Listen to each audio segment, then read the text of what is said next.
പത്തനംതിട്ടയിലെ നഴ്സിംഗ് വിദ്യാർത്ഥിനി അമ്മു വി സജീവിൻ്റെ മരണത്തിൽ 3 സഹപാഠികൾ ഇന്ന് പോലീസ് കസ്റ്റഡിയിലായി എന്നുള്ളത് ഏറ്റവും പ്രധാനപ്പെട്ട വാർത്തയാണ്. കുടുംബം ആരോപണം ഉന്നയിച്ച 3 പെൺകുട്ടികൾക്കെതിരെയാണ് ഇന്ന് പോലീസ് പരാതി സ്വീകരിക്കുകയും അവരെ കസ്റ്റഡിയിലെടുത്തതും. ഇവർക്കെതിരെ ആത്മഹത്യാ പ്രേരണ കുറ്റം പോലീസ് ചുമത്തുമെന്നാണ് നമുക്ക് മനസ്സിലാക്കാൻ കഴിയുന്നത്. ഇപ്പോൾ പോലീസ് സ്റ്റേഷനിൽ നിന്ന് AV ജയശങ്കർ തത്സമയം ചേരുന്നു. ജയശങ്കർ, വിശദാംശങ്ങൾ.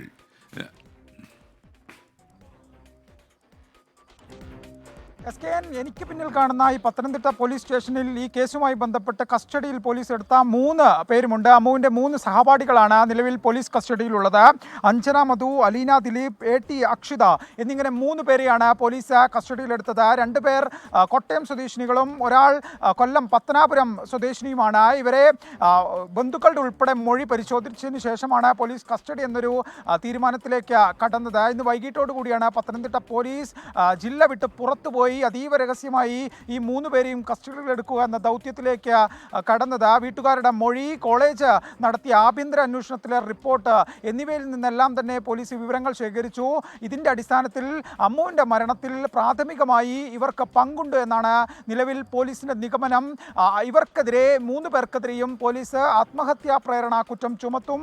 ഇന്ന് രാത്രി സ്റ്റേഷനിൽ വെച്ച് വിശദമായി ചോദ്യം ചെയ്തതിനു ശേഷം നാളെയോടെയായിരിക്കും ഈ വകുപ്പുകൾ ചുമത്തി ഇവരുടെ റിപ്പോർട്ട് കോടതിയിൽ സമർപ്പിക്കുക. എന്തായാലും പത്തനംതിട്ട പോലീസിനെ സംബന്ധിച്ച് ഇതൊരു വലിയ നേട്ടമാണ്. കാരണം കഴിഞ്ഞ കുറേ ദിവസമായി ഈ കോളേജ് കേന്ദ്രീകരിച്ചും പത്തനംതിട്ട കേന്ദ്രീകരിച്ചും വലിയ തോതിലുള്ള വിദ്യാർത്ഥി സമരങ്ങൾ ഉൾപ്പെടെ ഉണ്ടായിരുന്നു. ഇതിനിടയിലാണ് ഈ കേസുമായി ബന്ധപ്പെട്ടുകൊണ്ട് ഏറ്റവും ന്യായമായ ഒരു നീക്കത്തിലേക്ക് പോലീസ് കടന്നിരിക്കുന്നത്. എന്തായാലും ഇനി വരേണ്ടത് ഈ അമ്മുവിൻ്റെ വീട്ടുകാരുടെയും മറ്റും പ്രതികരണമാണ്. കാരണം ഈ കസ്റ്റഡിയിൽ എടുക്കലിനെ ഇല്ലെങ്കിൽ ഈ ആത്മഹത്യാ പ്രേരണ കുറ്റം ചുമത്താനുള്ള പോലീസിൻ്റെ നീക്കത്തെ ഈ കുടുംബം എങ്ങനെ നോക്കിക്കാണുന്നു ഉൾപ്പെടെയുള്ള വിഷയങ്ങൾ ഇനി ഇതാവാനുണ്ട്. എന്തായാലും യൂണിവേഴ്സിറ്റിയുടെ അന്വേഷണം മറ്റൊരു ഘട്ടത്തിൽ പുരോഗമിക്കുന്നുണ്ട്. പോലീസ് എന്തായാലും ഇവരെ വിശദമായി ചോദ്യം ചെയ്ത് ഇവരുടെ ഒരു മൊഴി കൂടി പോലീസ് രേഖപ്പെടുത്തും. അതിനുശേഷമായിരിക്കും ഈ പോസ്റ്റ്മോർട്ടം റിപ്പോർട്ട് ഉൾപ്പെടെയുള്ള കാര്യങ്ങൾ ഈ കേസുമായി ബന്ധപ്പെട്ട ഇനിയും വരാനുണ്ട്. അതിനുശേഷം തെളിവെടുപ്പ് ഉൾപ്പെടെയുള്ള വിശദമായ കാര്യങ്ങളിലേക്ക് ഇനിയും കടക്കാനുണ്ട്. എന്തായാലും ഈ കേസുമായി ബന്ധപ്പെട്ട് ഇതിൻ്റെ ഒരു ആദ്യഘട്ടം പോലീസ് പൂർത്തീകരിച്ചിരിക്കുന്നു.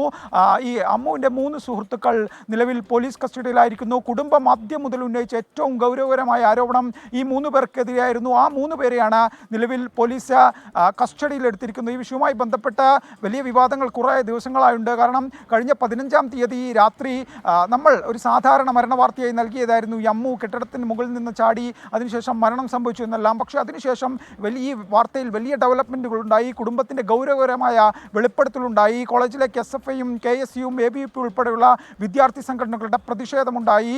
ഈ ഘട്ടത്തിലെല്ലാം തന്നെ പോലീസും വിശദമായി കാര്യങ്ങൾ അന്വേഷിച്ചു. കുടുംബത്തിൻ്റെ മൊഴി കേട്ടു.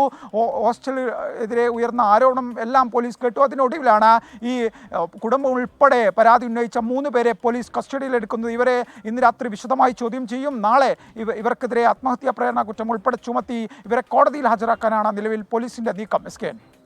Okay, thank you. AV ജയശങ്കറാണ് വിവരങ്ങൾ നൽകിയത്.